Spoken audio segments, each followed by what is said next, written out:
할렐루야, 사랑을 축복합니다. 2020년 11월 19일 목요일 영성 랜선 듣기 오신 여러분들을 주님의 이름으로 사랑을 축복합니다. 기도하고 함께 같이 묵상했으면 좋겠습니다. 기도 먼저 하겠습니다. 사랑원에 많으신 하나님, 오늘도 귀한 하루 허락하여 주셔서 감사합니다. 이 귀한 하루 주님과 동행하는 하루 되게 도와주시옵시고 주님의 인도하심에 크게 경험하는 복된 하루가 될 수 있도록 인도하시고 축복하여 주시옵소서. 힘들고 어려운 결정 앞에 두고 있는 우리 청년들이 있다면 하나님을 선택하게 하시고 믿음을 선택하게 주님께서 인도하여 주시고, 또 힘들고 어려운 청년이 있다면 위로하신 하나님을 깊이 경험하는 오늘 하루 될 수 있도록 인도하시고 축복하여 주시옵소서. 감사드리며 거룩하신 예수님의 이름으로 간절히 기도합니다. 아멘. 네, 잘 지내고 있죠? 어젯밤 비가 좀 왔어요. 주말에 좀 추워진다고 하니까 이제 정말로 겨울이 오는 것 같습니다. 미리 잘 준비해서 감기 걸리지 않을 수 있도록 미리미리 준비하는 여러분 되시기 바랍니다. 오늘은 역대하 16장 1절부터 14절 말씀인데요. 오늘 14절, 16장의 말씀은 남유다 제3대 왕이었던 아사 왕 통치를 다루고 있는 이야기. 14장부터 이어지는 그 결말적인 부분이 오늘 16장에 나옵니다. 여기 선지자 아사랴의 개혁의 동료에 의해서 아사가 2차 종교개혁을 다루고 있는 15장 말씀에 이어서 1, 2차 종교개혁과 함께 하나님께 대한 순종으로 35년간 하나님께서 허락하신 축복과 평화 아사왕이 누리게 됩니다. 근데 이 아사왕이 시간이 지나고 나서 하나님을 잊었는지 북이스라엘 왕 바하사의 침공을 당하자 하나님보다 인간을 더 의지함으로 선지자의 책망을 받게 됩니다. 근데 그 책망을 귀담아 듣지 않고 도리어 자신을 책망하는 그 선지자를 핍박하고 또 몇몇 백성을 학대하다가 하나님의 심판으로 질병을 얻어서 허무하게 죽어가는 사건을 다루고 있는 것이 오늘 본문입니다. 한 걸음 더 들어가서 내용을 보면 먼저 1절을 보면 아사 36년에 북이스라엘 왕 바하사가 북이스라엘 백성들이 이 종교적인 이유로 남하하는 것을 막고 남유다 침공의 전진 기지로 삼기 위해서 남유다를 전격으로 침공합니다. 그리고 남북을 잇는 교통의 요지이자 전략적 요충지인 라마성을 함락하고 성을 요새화하려고 한 사실을 언급하고 있어요. 그리고 2, 3절에는 아사가 바하사의 침공을 당하자 아람 왕 벳하단에게 예물을 보내서 이 군사적 지원을 요청한 사실을 언급하고 있고요. 4절과 6절엔 아람 왕, 여기서 우리 세 번역에는 시리아라고 나오죠. 시리아 왕 베나닷이 아사의 요청을 받아들여서 북이스라엘의 후방을 침으로 바하사가 라마성 건축을 중단하고 회군하는 사실, 또 아사가 바하사의 라마 건축에 사용되었던 자재를 가져다가 게바와 미스바를 건축한 사실이 언급하고 있습니다. 다음 7절에서 10절은 성년자 하나니가 아사 왕이 그 바하사의 침공을 당하고 나니까 하나님을 의지하는 대신 이방 군대를 의지하는 데 대해서 책망한 사실, 그리고 그에 대한 아사 왕의 반응으로서 하나님을 가두고 자기에게 비판적으로 대했던 몇몇 백성을 학대한 사실을 언급하고 있습니다. 끝으로 11절에서 14절은 아사가 39년에 질병을 얻었으나 끝까지 하나님을 의지하지 않고 의사들만 의지하다가 끝내 죽음에 이르는 사실을 언급하고 있습니다. 혹시 여러분 함께 병행해서 읽고 싶다면 열왕기상 15장 16절에서 24절 함께 읽으면 더 깊은 내용을 함께 이해할 수 있습니다.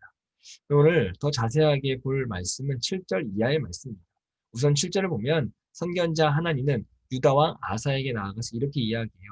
임금님께서 시리아 왕을 의지하고 주 임금님의 하나님을 의지하지 않으셨으므로 이제 시리아 왕의 군대는 임금님의 손에서 벗어나 버렸습니다. 라고 선언을 합니다. 본문의 말씀을 통해서 하나님의 뜻은 본래 북이스라엘의 바하사뿐만 아니라 시리아까지도 이 아사의 손에 넘기신다, 붙이실 거라고 하는 걸 알 수 있습니다. 따라서 아사가 하나님께서 그의 손에 붙이시려고 했던 시리아 왕 베나단에게 오히려 재물을 바쳐가며 도움을 요청한 것, 이게 결과적으로 볼 땐 참 어처구니 없는 일이라고 할 수 있겠죠. 아사 왕이 왜 이런 어리석은 실수를 저질렀을까요? 그 이유는 여러분 간단해요. 신앙적으로 방심한 결과입니다. 이미 우리가 앞서 묵상했듯이 또 알고 있듯이 이 아사 왕은 왕이 오르자마자 개혁을 통해서 나라를 새롭게 세워나갔어요. 그리고 세라의 백만 대군도 격파한 바가 있죠. 그로부터 약 한 10년이 흐른 후에 당시에 그 구스의 세라가 이끄는 백만 대군과도 비교도 안 되는 북이스라엘 바하사의 침공에 하나님 대신 시리아, 인간을 의지하는 불신앙적인 모습을 보이는 거죠. 물론 아사가 범한 잘못, 여러분 누구나 손쉽게 범할 수 있는 실수입니다. 또한 하나님 앞에서 신실하고 정직히 행한 아사였다 할지라도 사람이기에 잠시 신앙적으로 방심해서 저지른 실수라고 할 수 있습니다. 그런데 이 한 번의 실수로 인해 아사는 하나님께서 허락하신 북이스라엘의 바하사는 물론 시리아의 베나다트까지도 굴복시킬 수 있는 좋은 기회를 잃게 돼요. 뿐만 아니라 그것은 하나님의 선지자를 박해하고 자신에게 비판적으로 대했던 몇몇 백성들을 학대하는 죄를 범하게 됩니다. 그 결과 심한 중병을 얻게 되고 그로 말미암아 죽음에 이르게 되죠. 이처럼 잠깐의 방심으로 인해서 신앙적 실수들도 하나님께서 허락하신 좋은 기회와 축복들을 잃게 하고요. 더 큰 죄의 기회를 제공할 수 있다는 사실, 여러분 우리가 꼭 기억해야 될 줄 믿습니다. 맞습니다, 여러분. 아무리 신앙으로 견고히 세워진 사람이라 할지라도요, 순간의 신앙적 방심할 수 있습니다. 실수할 수 있습니다. 하지만 그런 실수는 심각한 결과를 가져올 수밖에 없다라고 하는 거죠. 따라서 우리는 이러한 사실을 기억하고 신앙적 방심을 하지 않도록 여러분 조심하고 또 조심해야 해요. 그래서 사도 바울은 이렇게 고백하죠. 고린도전서 10장 12절에 선줄로 생각하는 자는 넘어질까 조심하라. 다윗의 삶을 한번 보세요. 얼마나 하나님 앞에서 진실하고 합당한 사람이었습니까? 그런데 그가 한순간의 방심으로 사단의 유혹을 거절하지 못하고 인구 조사를 시행함으로 말미암아 여러분 얼마나 큰 공경에 처하게 됐습니까? 여러분 사람은 종종 눈이 멀고 귀가 닫혀서 하나님께서 우리에게 준비하신 최선의 이익과 기회를 보지 못할 때가 많아요.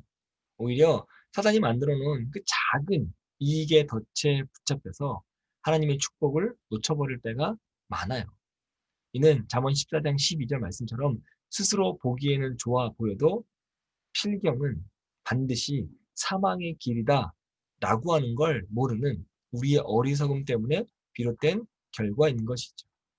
따라서 우리는 이러한 어리석음과 실수를 범하지 않기 위해서 항상 깨어서 하나님의 뜻을 올바로 분별하는 자세를 가져야 되는 줄 믿습니다. 우리 스스로 그것을 판단하고 이겨낼 수 있다고 생각하는 건 어찌 보면 철저한 인간의 교만이에요. 하나님을 의지하고 하나님의 도우심을 통해서만 그 어두움의 유혹을 분별하며 그것들을 이겨나갈 수 있는 거죠. 사랑하는 영성의 모든 청년들에게 전합니다. 항상 깨어있는 주님의 자녀가 되시기를 바랍니다. 사단의 시험을 분별하며 그것에 빠지지 않도록 하나님의 능력으로 여러분 무장하시길 바라요.